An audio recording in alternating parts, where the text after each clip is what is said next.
झाली रे एकदाची शाळेला सुट्टी लागली. हो ना, आता आपण धमाल करायची. गरीब घरात शिकणं म्हणजे प्रत्येक गोष्टीची जपणूक करावी लागायची. पप्पू, काय करतोयस बाळा? काही नाही आई, शाळेला सुट्टी लागली. वह्यामधली कोरी पाने फाडून ठेवतोय, म्हणजे पुढच्या वर्षी कामाला येतील. आणि आई, रम्या दादा पुढच्या वर्षीची जुनी पुस्तकं मला देतो असं म्हणाला. पप्पू, ही घे पुस्तकं. पैसे किती झाले रे दादा? ह्या सगळ्या पुस्तकांच्या निम्म्या किमतीनं 50 रुपये होतील बघ. बरं, मी आप्पांचा पगार झाला की तुला आणून देतो पैसे. लहानपणीच्या त्या साध्या दिवसांत जुन्या पुस्तकांतूनच अनेक मुलांची स्वप्न पुढे चालत राहायची.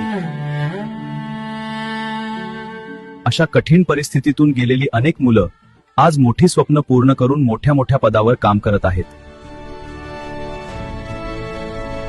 असे दिवस, अशी परिस्थिती आणि अशीच लहानपणीची स्वप्न, तुमच्यापैकी कुणी कुणी असा अनुभव घेतला आहे का? असल्यास कमेंट करून नक्की सांगा.